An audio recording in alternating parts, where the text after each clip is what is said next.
بسم اللہ الرحمن الرحیم لا حول ولا قوة الا باللہ العلی العظیم اعوذ باللہ من الشیطان اللعین الرجیم بسم اللہ الرحمن الرحیم الحمد لأہلہ والصلاة ولأہلہا رب اشرح لی صدری ویسر لی امری واحلل عقدۃ من لسانی یفقہوا قولی اما بعد۔ عزیزان گرامی، سورہ مومن کی آیتوں کی تفسیر آپ کے سامنے پیش کی جا رہی ہے۔ آج آیت نمبر 38 جسے پروردگار ارشاد فرما رہا ہے وقال الذی آمن یا قوم اتبعونی اہدیکم سبیل الرشاد۔ یاد رکھیے کہ مومن آل فرعون جناب حزقیل جو باقاعدہ فرعونیوں سے گفتگو کر رہے ہیں اور بات کرتے کرتے یہاں تک پہنچے کہ اور کہا کہ جس طرح قرآن کہہ رہا ہے کہ اور جو شخص ایمان لے آیا تھا یعنی مومن آل فرعون، اس نے کہا یعنی مومن آل فرعون نے کہا کہ اے قوم والو میرا اتباع کرو، میری پیروی کرو، میرے نقش قدم پر چلو تو میں تمہیں ہدایت کا راستہ دکھا سکتا ہوں۔ سبیل الرشاد، رشد اور کامیابی اور ہدایت کا راستہ تمہارے لیے ہموار کر سکتا ہوں۔ تو آپ غور کریں کہ یہ اسی بات کی طرف متوجہ کیا جا رہا ہے، اور مومن آل فرعون یہ چاہتے ہیں کہ لوگ راہ راست پہ آ جائیں، ان لوگوں کو اتباع کی دعوت دے رہے ہیں، اور پھر اس کے بعد بات کو اور آگے بڑھاتے ہوئے کہہ رہے ہیں یا قوم انما هذه الحیات الدنیا متاع وان الاخرۃ ہی دار القرار۔ اسی بات کو آگے بڑھاتے ہوئے کہ اے قوم والو میری تم اتباع کرو، میں تمہیں ہدایت کا راستہ دکھا دوں گا۔ اور پھر کہہ رہے ہیں آیت نمبر 39 میں کہ اے قوم والو بے شک یہ دنیاوی زندگی یہ متاع ہے،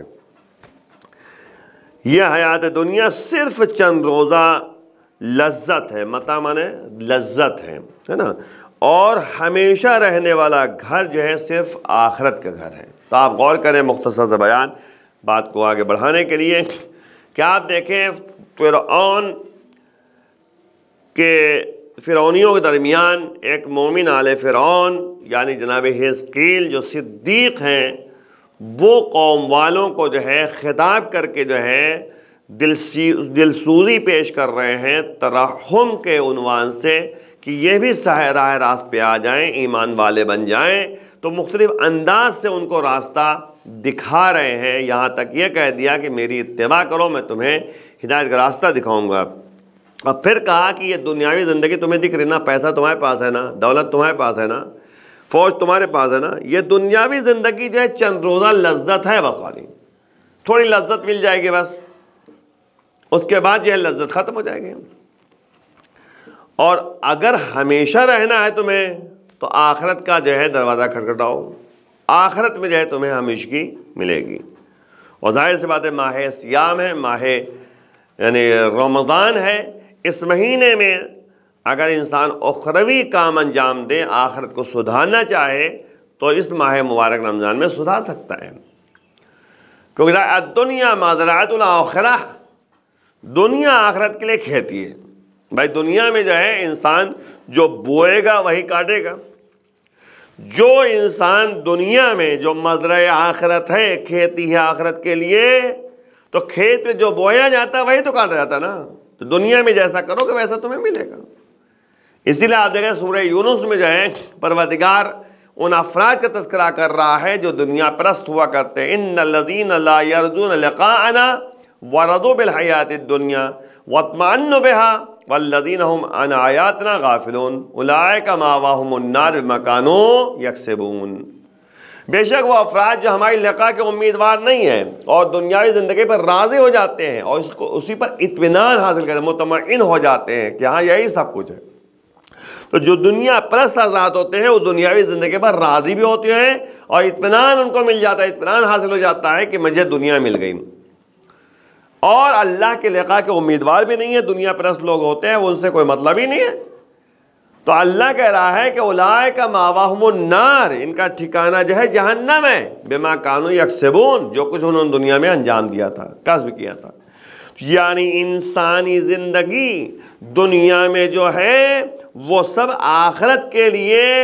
باقاعدہ اثر انداز ہے۔ جو انسان دنیا میں انجام دے گا وہ آخرت میں اس کا نتیجہ نکل کر آئے گا۔ اسی لیے مولانا نے فرمایا کہ تم دنیا میں رہو تو اس طرح رہو کہ جیسے ہمیشہ دنیا میں رہنا ہے، کأنک تعیش ابدا، جیسے ہمیشہ دنیا میں رہنا ہے، اور آخرت کو ایسا یاد کرو، آخرت کے بارے میں ایسا دھیان دو جیسے کل مر کے چلا جانا ہے، تموت غداً، کل مر کے چلا جانا ہے۔ تو یعنی دونوں طرح سے باؤنڈیشن ہے، دنیا چھوڑ کر آخرت کو نہ اپناؤ، آخرت کو چھوڑ کر دنیا کو نہ اپناؤ۔ اسی لیے مولا فرماتے ہیں کہ من ترکا، جو بھی دین کو بغیر کہتے کہ دنیا کے، اور دنیا کو بغیر دین کے حاصل کرنا چاہے تو وہ ہم میں سے نہیں ہے۔ لیس منا، ہم میں سے ہے ہی نہیں کوئی شخص جو دین کو چھوڑے دنیا کے لیے، دنیا کو چھوڑے دین کے لیے، آخرت کو چھوڑے دنیا کے لیے، دنیا کو چھوڑے آخرت کے لیے، وہ ہم میں سے نہیں ہے۔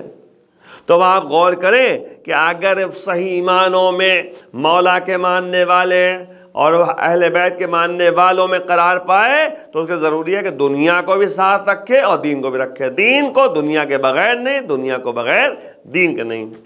آپ جو ہے دنیا میں بہت سارے امور انجام دیتے ہیں، لیکن اسی میں جو ہے مذہبی جو ہے رنگ ڈال دیجئے، رنگ یعنی ایمانی ڈال دیجئے، نتیجے میں کیا ہوگا، اس میں چار چاند لگ جائے گا، نتیجے میں وہ جو ہے اللہ اس کو عمل کو پسند کرے گا۔ نیت آپ کی خالص ہونا چاہیے۔ اب پتہ لگا کہ جو ہے ماہ رمضان ہے، ماہ رمضان میں انسان چاہتا ہے دوسروں کی مدد کرے، دوسروں کا خیال کرے، تو اب ظاہر سی بات یتیم پروری ہے، بیوہ کے خیال کرنا ہے نا، مسکین اور فقراء کا خیال کرنا ہے، تو اب ظاہر سی بات آپ نے جو ہے پتہ لگا کہ وہ یعنی راشن بانٹنا ہے آپ کو، ہے نا، یا زیادہ کسی کی مدد کرنی ہے، تب آپ جو ہے اپنے کو میڈیا پہ لانا چاہیں، ہے نا، آپ اپنے کو جو ہے یعنی شو کرنا چاہیں، تو یہ جو ہے دنیا پرستی ہو گئی۔ کیوں؟ کیونکہ ہم جو ہیں اس کے ذریعے ہم دنیا کی لذت حاصل کرنا چاہتے ہیں، لوگ واہ واہ کریں، لوگوں ہمیں عزت چاہیے، ہمیں شہرت چاہیے، تو پتہ لگا کہ جو ہے فوٹو کھنچائے جاتے ہیں، ہے نا، فوٹو کھنچایا جاتا ہے، فلاں نے اتنا جو ہے بانٹا ہے، تو ظاہر سی بات فوٹو کھنچا کے جو ہے آپ کیا ثابت کرنا چاہتے ہیں؟ یا تو دو صورتحال ہے، بھائی نیت کے اوپر ڈیپینڈ سب کچھ ہے۔ اگر آپ کی نیت یہ ہے کہ ہمیں لوگ واہ واہی کریں گے ہماری، اور ہماری دنیا سنور جائے گی، لوگ ہماری جو ہے یعنی عزت کریں گے، لوگ ہم مشہور ہو جائیں گے لوگ درمیان کہ ہاں دیکھو کتنا ایمان والا ہے کتنا، تو یاد رکھیں نیت اگر صحیح نہیں ہے تو پھر انسان کا عمل زیرو ہو جائے گا۔ اگر نیت صحیح ہے تو کیا کہنا، اللہ جو ہے چار چاند لگا دے گا، من جاء بالحسنۃ فلہ عشر امثالہا، جو بھی جو ہے ایک عمل انجام دے گا، نیکی کا عمل انجام دے گا، اللہ 10 گنا اس میں ثواب دے دے گا، 10 گنا بڑھا دے گا، ہے نا۔ اور اسی طرح جو ہے جو انسان ایک برائی کرے گا، اللہ جو ہے صرف ایک ہی برائی لکھتا ہے۔ تو اب آپ غور کریں کہ اللہ کا لطف و کرم کتنا زیادہ، ترحم کتنا ہے اور مہربانی کتنی زیادہ ہے۔ تو اس لیے ہمیشہ جو ہے خدمت خلق میں انسان کو زندگی بسر کرنی چاہیے، اور دنیاوی زندگی کو جو ہے پیش نظر رکھ کے آخرت کو سدھارنا چاہیے۔ یہ نہیں مطلب ہے کہ صرف دنیاوی زندگی میں جو ہے انسان غرق ہو جائے اور آخرت کو بھول جائے، یہ بھی صحیح نہیں۔ آپ دیکھیں بہت سے افراد آپ کو ایسے ملیں گے جو دنیاوی زندگی کی لذت اٹھانا چاہتے ہیں، لیکن وہی مسئلہ ہے کہ اگر دنیاوی زندگی کی لذت اٹھانا چاہتے ہو تو کبھی دنیاوی زندگی کی لذت نہیں ملنے والی۔ دنیا فانی ہے، ختم ہو جائے گی، انسان بھی ختم ہو جائے گا، دنیا بھی ختم ہو جائے گی۔ لیکن اگر آخرت کا خیال کر کے دنیاوی زندگی جو ہے گزارتا رہے گا اور آخرت کو سنوارتا رہے گا تو دنیا میں بھی کامیاب رہے گا اور آخرت میں کامیاب رہے گا، دونوں سے عزت یہاں ملے گی، عزت وہاں ملے گی۔ تو وہی مطلب کیا کہہ رہے ہیں وہ مومن آل فرعون کہ یہ دنیاوی زندگی جو ہے چند روزہ لذت ہے، ختم ہو جائے گا معاملہ، اور آخرت جو ہے وہ دار قرار ہے، آخرت جو ہے واقعاً ہمیشہ رہنے والا گھر صرف جو ہے آخرت ہے۔ تو اب ظاہر سی بات ہے کہ دنیا اور آخرت کے بارے میں ایک بات اور عرض کر کے بات کو آگے بڑھا دوں کہ والآخرت خیر و ابقا، قرآن کہہ رہا ہے کہ آخرت جو ہے وہ بہترین جگہ ہے اور باقی رہنے والی جگہ ہے۔ تو ویسے دنیاوی زندگی جو ہے یہ جلدی تمام ہونے والی چیز ہے نا، آخرت باقی رہنے والی شے ہے۔ انسان آخرت میں باقی رہے گا، خالدین فیہا، ہمیشہ جنت میں رہے گا، ہمیشہ جہنم میں رہے گا۔ یعنی جو جنتی ہوں گے وہ ہمیشہ جنت میں رہیں گے، جو جہنمی ہوں گے وہ ہمیشہ جہنم میں رہیں گے۔ تو اس کو ہمیں جو ہے پیش نظر رکھنا ہے، کس طرح ہمیں زندگی کو آگے بڑھانا چاہیے اور کس طرح جو ہے ہمیں زندگی گزارنا ہے۔ یہ دنیاوی زندگی جو ہے چند روزہ زندگی ہے اور ختم ہونے والی زندگی ہے۔ اسی لیے مولانا نے جو ہے نہج البلاغہ میں فرمایا انما خلقتم لدار آخرہ، تمہیں آخرت کے لیے پیدا کیا گیا ہے، یہاں کے لیے تھوڑی پیدا کیا گیا ہے۔ دار بقا، باقی رہنے والا گھر کی طرف تمہیں پیدا کیا گیا ہے۔ دیکھیں یاد رکھیے گا، جب انسان اس دنیا میں آتا ہے تو چند امور سے اس کو گزارا جاتا ہے۔ ایک تو نطفہ ہے، نطفے سے پہلے جو ہے تمام امور کو انجام دیا جاتا ہے۔ نطفہ ہے بھائی، نطفے سے پہلے جو ہے انسان کے اندر جو ہے خون کی روانی پیدا ہوئی، خون سے بھی ہے اللہ نے جو ہے کسی طرح جو ہے یعنی وہ انسان کے اندر نطفہ پیدا کیا، پھر وہ نطفہ جو ہے قرار مکین میں قرار پایا، اس کے بعد وہاں نطفہ جب پہنچا تو وہ جو ہے گوشت کا لوتھڑا بنا، اس کے بعد بھی جو ہے کہتے کہ خون جمع ہوا، خون پھر اس کا گوشت کا لوتھڑا ہے، پھر ہڈی ہے، پھر ہڈی کے بعد بھی جو ہے اس کے اوپر گوشت چڑھایا پروردگار نے اور چڑھایا، اس کے بعد بھی جو ہے یعنی ایک نئی خلقت اس نے پیدا کی۔ اب وہ بہرحال جو دنیا میں آیا 9 مہینے کے بعد، تو ایک زندگی 9 مہینے کی ہو گئی ہے نا۔ اس کا دنیا میں آیا، اب دنیا میں آیا تو دنیا میں 70 سال 80 سال 90 سال 50 سال جتنا زندگی گزارنا یہ دوسری دنیا ہو گئی۔ پھر قبر میں زندگی گزارے گا، تو قبر کا مطلب یہ ہے کہ موت کے بعد سے لے گا جب دوبارہ اسے اٹھایا جائے گا، اس کی زندگی کو برزخ کہتے ہیں، قبر کی زندگی کہتے ہیں۔ اس میں جو ہے کہ زندگی بسر کرے، اس کے بعد دوبارہ اٹھایا جائے گا، تو یہ یعنی دوبارہ جب اٹھایا جائے گا تو پھر آخرت میں حساب و کتاب کا فیصلہ ہوگا۔ اس کے بعد یہ بتایا جائے گا یہ جنت میں جانا ہے یا اسے جہنم میں جانا ہے، تو وہ ہمیشہ جنت میں رہے گا، ہمیشہ جہنم میں رہے گا۔ تو اسے انسان کو اس دن کو یاد کرنا چاہیے جس دن جو ہے نہ بھائی بھائی کا ہوگا، نہ بیوی شوہر کے لیے ہوگی، نہ کہتے ہیں کہ شوہر جو ہے بیوی کے لیے ہوگا، نہ باپ بیٹے کا ہوگا، کوئی نفسہ نفسی کا عالم ہوگا۔ ہر کوئی چاہے گا ہماری نجات مل جائے، ہمیں نجات مل جائے۔ ہر آدمی قیامت دن جو ہے پریشان نظر آئے گا، اس لیے جو ہے آخرت کے لیے یاد کرو۔ تو وہی مومن آل فرعون کہہ رہے ہیں کہ اے قوم والوں بھی یاد رکھو کہ بے شک یہ دنیاوی زندگی جو ہے دنیاوی زندگی جو ہے چند روزہ لذت ہے، اور یہ آخرت جو ہے یہ دار القرار ہے، ہمیشہ رہنے والا گھر ہے۔ اب اس کے آگے جو ہے گفتگو نہیں کرنا ہے، بس آخری گفتگو اسی دنیا کے بارے میں کہ دنیا کے بارے میں مولا فرما رہے ہیں کہ دنیا جو ہے ایک سانپ ہے، دنیا ایک سانپ کی طرح ہے، اور جو عقل مند انسان ہوتا ہے وہ سانپ کو پہچانتا ہے کہ سانپ اوپر سے لین ہے، نرم ہے، خوبصورت ہے، لیکن اندر جو ہے زہر قاتل موجود ہے۔ تو ویسے دنیا ہے، دنیا اوپر سے لذتیں دکھ رہی ہیں، اوپر سے اچھی زینتیں دکھ رہی ہیں، لیکن اندر سے جو ہے وہ زہر قاتل ہے۔ انسان کو نہ دنیا کا رکھتا ہے نہ آخرت کا رکھتا ہے، دنیا جو ہے نہ آخرت کی رکھتی ہے نہ دنیا کے لیے رکھتی ہے۔ دنیا پرستی بہت بری چیز، جیسے پسر ساتھ تھا، بول رہا ہے کہ حکومت چاہ رہا تھا، لیکن کیا ہوا؟ دنیا بھی گئی اور آخرت بھی گئی۔ اب اس کے بعد کی گفتگو آپ کے سامنے بیان کیا جائے کہ آیت نمبر 40 ہے، جس میں پروردگار فرما رہا ہے کہ من عمل سیئۃ فلا یجزی الا مثلھا، ہے نا۔ ابھی ہم نے بات ہے من جاء بالحسنۃ فلہ عشر امثالھا، جو ایک نیکی کرے گا اللہ اس کے بدلے میں 10 نیکیاں لکھے گا۔ اب دیکھیے یہاں پہ من عمل سیئۃ، جو برا کام انجام دے گا، فلا یجزی الا مثلھا، جو بھی کوئی برائی کرے گا اسے ویسا ہی بدلہ دیا جائے گا، مثلھا اسی طرح کا بدلہ دیا جائے گا۔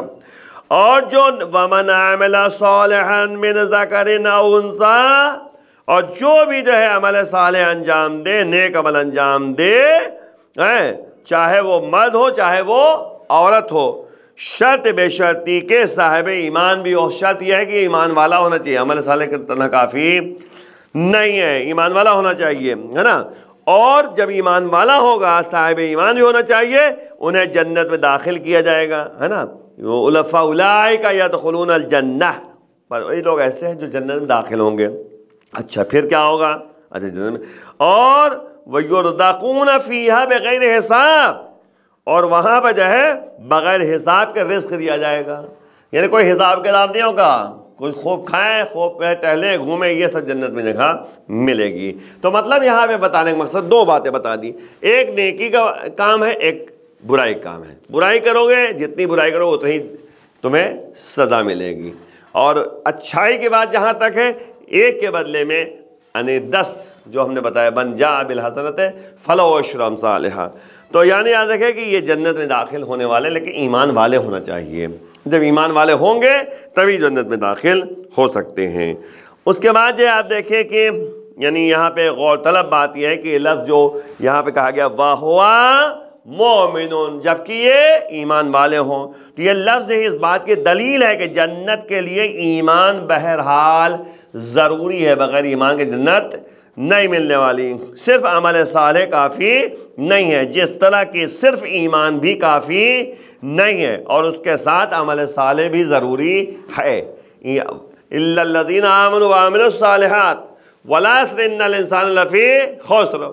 قسم ہے عصر کے بے شک انسان گھاٹے میں، إِلَّا الَّذِينَ آمَنُوا وَعَمِلُوا الصَّالِحَاتِ، مگر یہ کہ جو ہے وہ عمل صالح انجام دے اور نیک یعنی عمل انجام دے، ایمان کے ساتھ عمل صالح انجام دے، اور بہرحال جو ہے ایک دوسرے کو حق کی تلقین اور ایک دوسرے کو صبر کی تلقین۔ تو یہ 4 امور بتائے گئے ہیں۔ بہرحال ایمان تنہا جو ہے کافی نہیں ہے، بلکہ عمل صالح چاہیے، عمل صالح تنہا کافی نہیں ہے بلکہ اس کے ساتھ ایمان چاہیے، وہی مسئلہ ہے۔ مثلہا یہاں کہا ہے، مثلہا کی تعبیر جو ہے دنیا اور آخرت کی ہم رنگی کی علامت ہے کہ ایک ہی طرح سے ہے، دنیا میں بھی ویسے ہی اور آخرت میں بھی ویسے ہی۔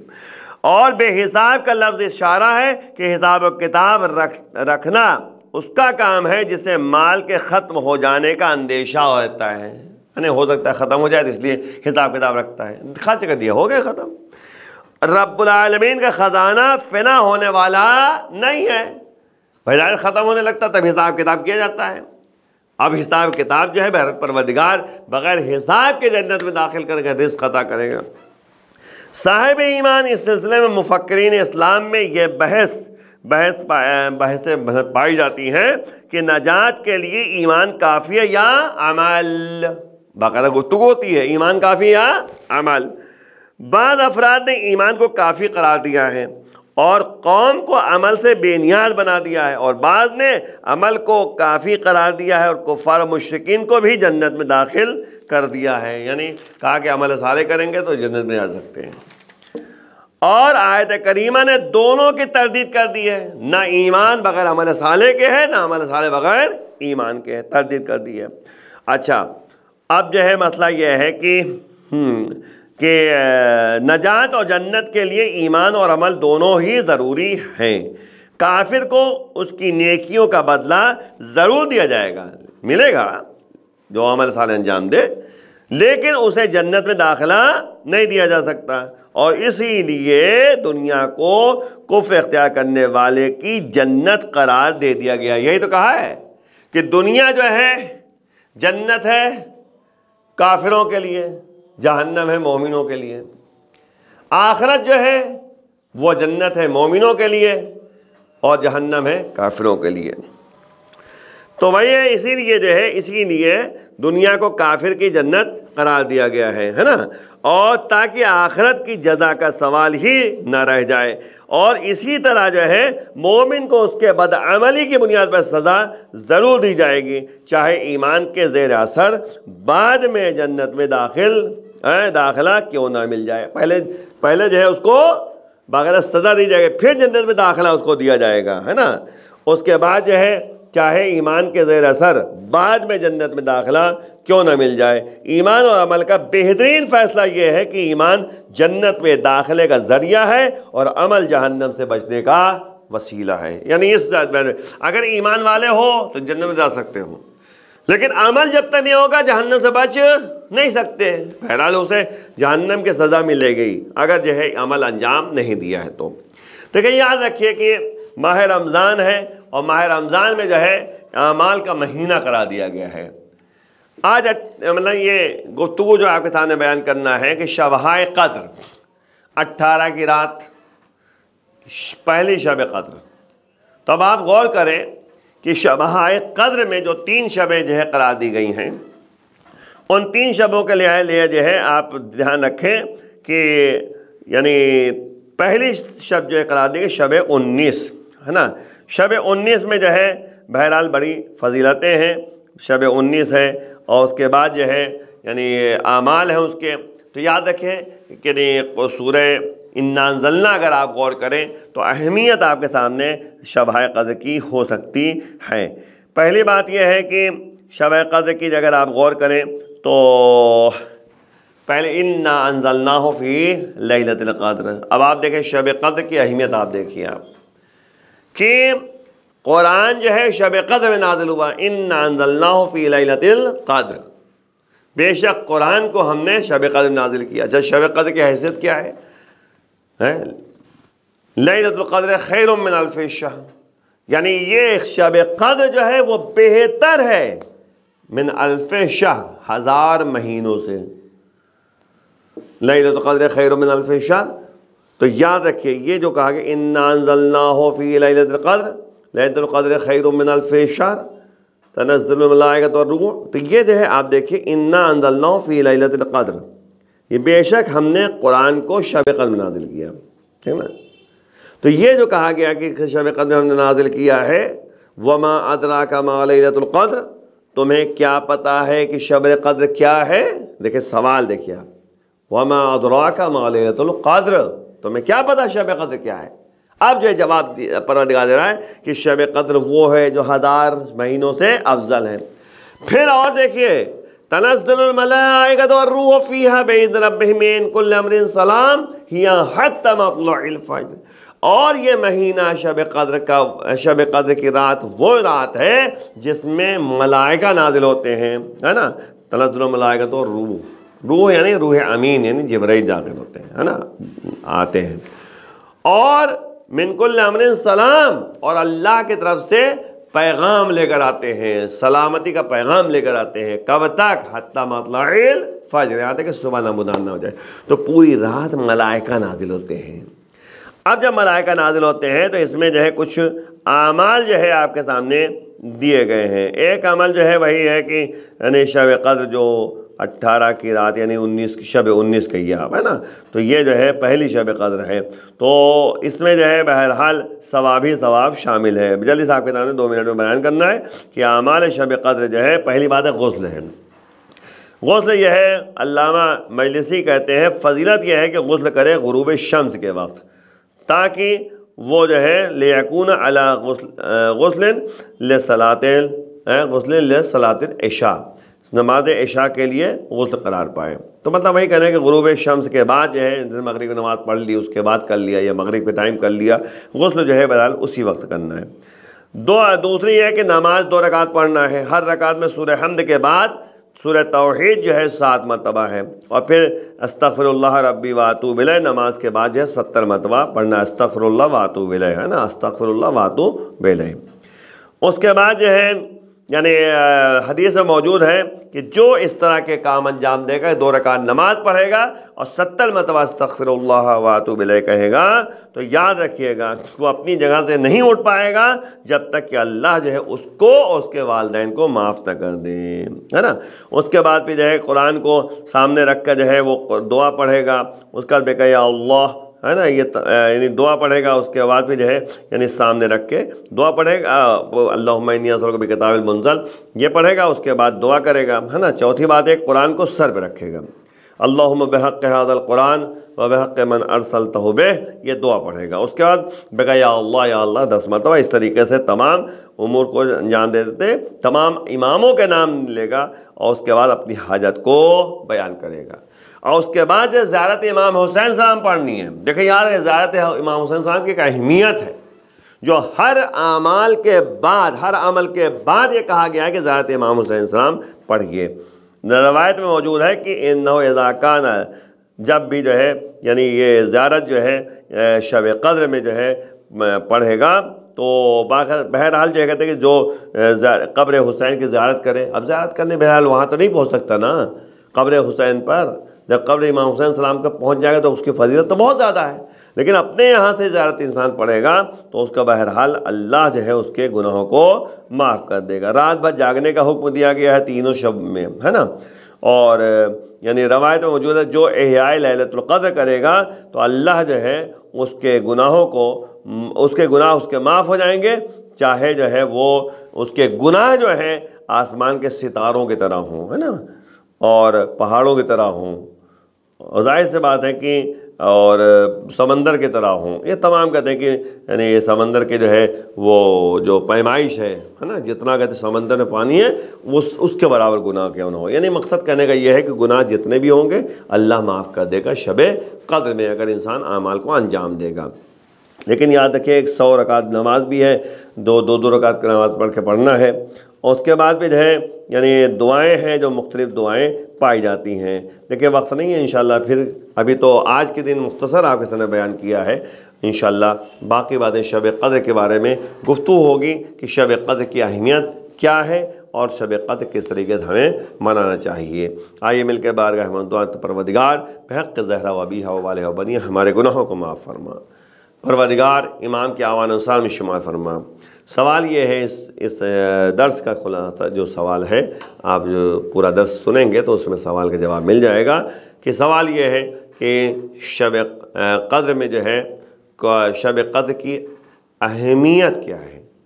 شب قدر کی اہمیت کیا ہے۔ آخر میں امام زمانہ کے ظہور میں تعجیل کی دعا ہم سب کرتے ہیں، پروردگار ان کے ظہور میں تعجیل فرما۔ وآخر دعوانا الحمد للہ رب العالمین، والسلام علیکم ورحمۃ اللہ وبرکاتہ۔